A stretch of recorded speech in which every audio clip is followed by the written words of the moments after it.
Good morning friends. Aspirants लवासना में आपका स्वागत है। दोस्तों, हम लोग Bihar editorial current affairs and Bihar special questions को देख रहे हैं। इसका प्रैक्टिस सेट बना रहे हैं। इसमें प्रत्येक में 50-50 क्वेश्चंस है और हम 10 से 15 मिनट के अंदर में 50 क्वेश्चंस को फास्ट रिवीजन करेंगे। जितना जल्दी से जल्दी इसको खत्म कर सकते हैं। इसमें लगभग 55 टेस्ट सीरीज है और इसमें सारा बजट से है, जनसंख्या से है, वन रिपोर्ट है, यानी कि करेंट से अफेयर ऐड भी किया गया है और साथ में पीवाईक्यू भी, जितने अब तक बीपीएससी एग्जाम में पूछा हुआ बिहार से सभी के सभी टेस्ट कराया जाएगा और लगभग अक्टूबर में पूरा 55 टेस्ट करेंगे और डेली कोशिश कर रहा हूँ कि 2 टेस्ट इसमें कंप्लीट करेंगे, तब तक अक्टूबर में हमारा हो जाएगा। एनीवे, तुम लोग बिना देर किए हुए 2 टेस्ट ऑलरेडी किया जा चुका है और तीसरा टेस्ट आज स्टार्ट करेंगे। तो आज का हमारा पहला क्वेश्चन है, बिहार के किस भाग से सर्वप्रथम पुरापाषाण कालीन औजार मिला है? कह रहा है बिहार के किस भाग से सर्वप्रथम, क्वेश्चन पे याद रखना है पुरापाषाण काल की बात कर रहा है, नवपाषाण मध्य पाषाण की नहीं, पुरापाषाण की बात कर रहा है। किस क्षेत्र से मिला है? तो इसका आंसर हो जाएगा दक्षिणी भाग से। याद रखना है बिहार के दक्षिणी भाग से। बिहार को जानने के लिए सर्वाधिक प्राचीन साहित्यिक स्रोत क्या है? बिहार को जानने के लिए सर्वाधिक प्राचीन साहित्य क्या है? ऋग्वेद, उपनिषद, अथर्ववेद या इनमें से कोई नहीं होगा। तो याद रखना है कि बिहार के अथर्ववेद में चर्चा मिलता है। बिंबिसार ने मगध की राजधानी कहाँ बनाया था? बिंबिसार ने मगध की राजधानी कहाँ बनाया था? तो गिरिव्रज या राजगिरी। मौर्यकालीन नगर प्रशासन कितनी समितियों में सहयोग था? तो इसका हो जाएगा 6। तृतीय बौद्ध संगीति का आयोजन कहाँ किया गया था? तृतीय बौद्ध संगीति का आयोजन कहाँ किया गया था? तो ये वैशाली में किया गया था। सॉरी, ये दूसरा क्या था? ये पाटलिपुत्रा में अशोक के टाइम में किया था। तो यहाँ पे याद रखना, प्रथम कहाँ हुआ था? राजगिरी में, दूसरा वैशाली में, तीसरा पाटलिपुत्र में और चौथा कश्मीर। प्रसिद्ध सूफी संत मखदूम सरफुदी यमा मनेरी की दरगाह कहाँ पे है? प्रसिद्ध सूफी संत मखदूम सरफुद्दीन यमा मनेरी की दरगाह कहाँ पे है? तो इसका आंसर याद रखना है बिहार शरीफ में है। तुगलक काल के समय बिहार की राजधानी कहाँ था? तुगलक काल के समय में बिहार की राजधानी कहाँ था? बिहार शरीफ। मिथिला के कर्नाट वंश के शासकों की राजधानी कहाँ थी? मिथिला के कर्नाट वंश के शासकों की राजधानी कहाँ पे थी? तो याद रखना सिमरावगढ़। इब्राहिम लोदी के शासनकाल में बिहार का सूबेदार जिसने सुल्तान के विरुद्ध विद्रोह किया था, उसका नाम क्या है? तो उसका नाम है दरिया खां नुहानी। खिलजी वंश के समय के कुछ सिक्के किस क्षेत्र से प्राप्त हुआ है? किस क्षेत्र से प्राप्त हुआ है? तो याद रखना है भोजपुर क्षेत्र से प्राप्त हुआ है।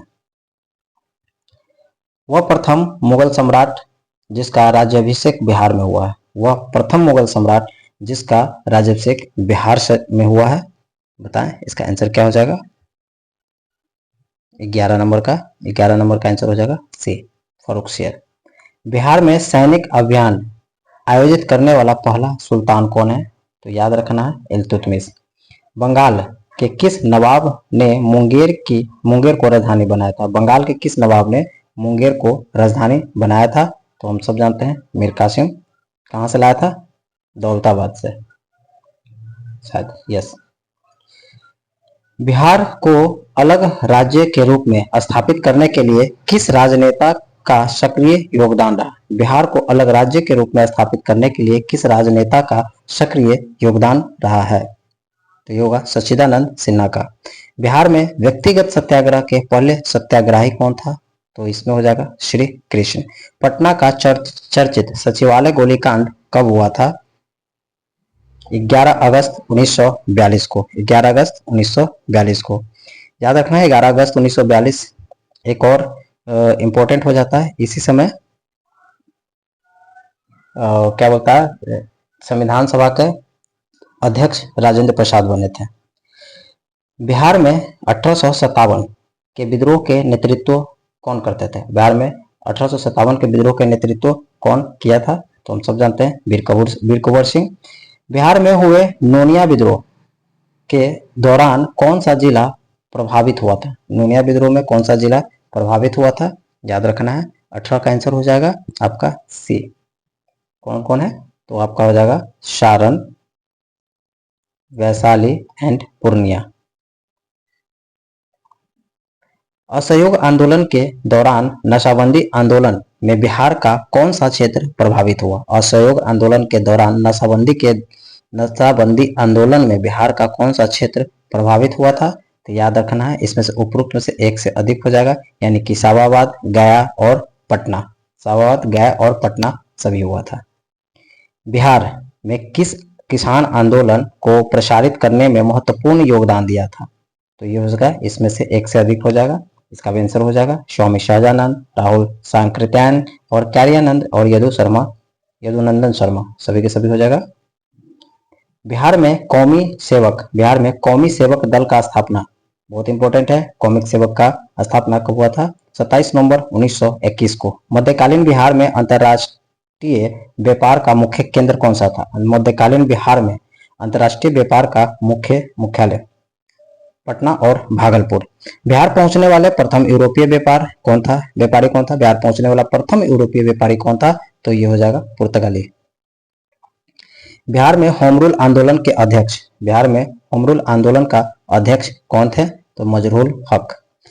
देशरे कथा, देश की बात के लेखक कौन थे? देशरे कथा के लेखक कौन है? तो सखाराम गणेश देवसर। 25 का सी। बिहार प्रांत का गठन कब हुआ था? 22 मार्च 1912, बिल्कुल सही। भारतीय संविधान के किस अनुच्छेद के अंतर्गत राज्यपाल द्वारा मुख्यमंत्री की नियुक्ति की जाती है? राज्यपाल द्वारा मुख्यमंत्री की नियुक्ति किस अनुच्छेद के तहत है? तो 164 के तहत किया जाता है। राज्य का वास्तविक प्रधान निम्न में से कौन होता है? वास्तविक प्रधान कौन होता है? तो मुख्यमंत्री। पंचायती राज संस्थाओं में महिलाओं को 50% आरक्षण देने वाला भारत का पहला राज्य कौन बन गया था? पंचायती राज संस्थानों में महिलाओं को 50% आरक्षण देने वाला भारत का कौन सा राज्य बन गया? बिहार। विधान परिषद में अनारक्षित सीटों की संख्या कितनी है? 230। स्वतंत्रता पश्चात बिहार में पहला चुनावी कब कराया गया था? स्वतंत्रता पश्चात बिहार में पहला चुनावी कब कराया गया था? तो 1952।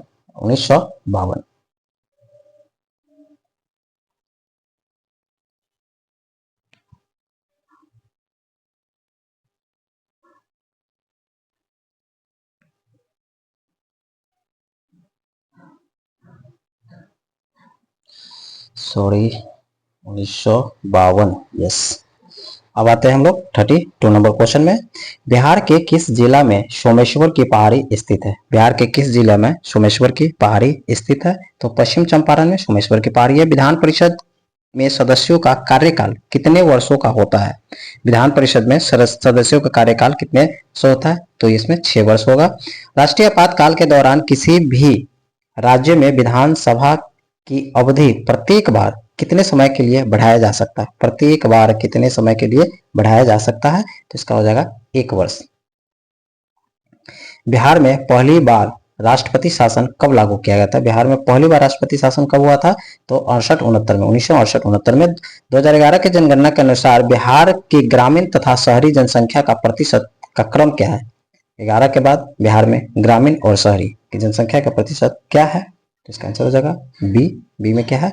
88.7 ग्रामीण है और 11.3 शहरी है। ओके। 2011 की जनगणना के अनुसार बिहार की जनसंख्या भारत में तीसरे स्थान पर है। पहले और दूसरे स्थान पे कौन है? पहले और दूसरे स्थान पे कौन है? तो याद रखना, इसमें से हो जाएगा पहले और दूसरे स्थान पे। ओके। 37 का आंसर हो जाएगा सी। 37 का सी कौन होगा? उत्तर प्रदेश और महाराष्ट्र। बिहार का पहला दूरदर्शन केंद्र कहां पर स्थापित किया गया था? तो मुजफ्फरपुर में किया गया था। बिहार की प्रथम चीनी मिल मढ़ौरा सारण की स्थापना किस वर्ष हुआ था? बिहार की प्रथम चीनी मिल है, याद रखना है कौन सा है? प्रथम चीनी मिल है और मढ़ौरा में हुआ था। एक कहां पे कब हुआ था? 1904 में इसकी स्थापना हुई थी। बिहार का कौन सा जिला पड़ोसी देश नेपाल के साथ सीमा साझा नहीं करता? पश्चिम चंपारण, शिवहर, पूर्णिया या उपरोक्त में से एक से अधिक? बताइए क्या होगा? इसमें होगा एक से अधिक, यानी कि सभी के सभी बी और सी। ओके, बी और सी, बी और सी। 40 का बी और सी।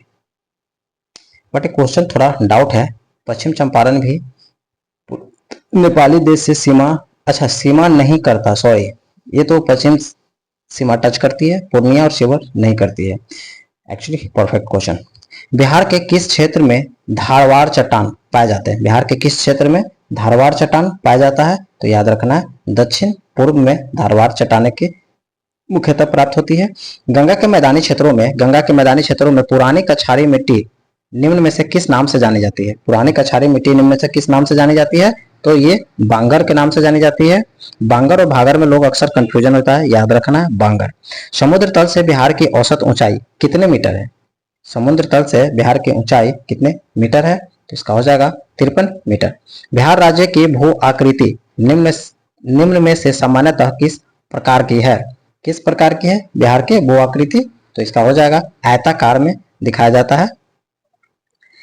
कोपेन के अनुसार उत्तरी बिहार में जलवायु किस प्रकार की जलवायु प्रदेश में आते हैं? एक कोपेन के अनुसार है, क्वेश्चन बहुत ही इंपॉर्टेंट होता है। CWG के अनुसार आता है, बिहार का अधिकांश भाग निम्न में से किस प्रकार की मिट्टी से आच्छादित है?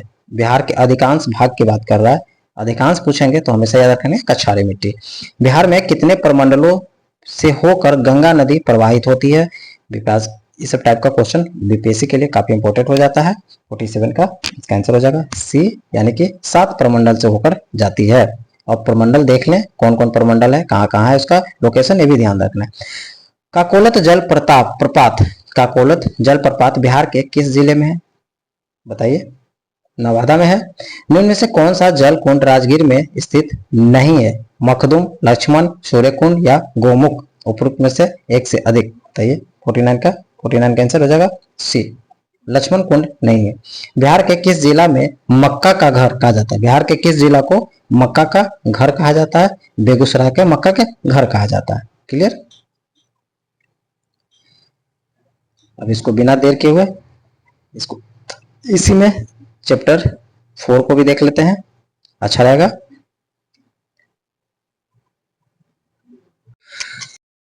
ओके फ्रेंड्स, तो चैप्टर टेस्ट 4 को हम लोग देखेंगे नेक्स्ट सेशन में।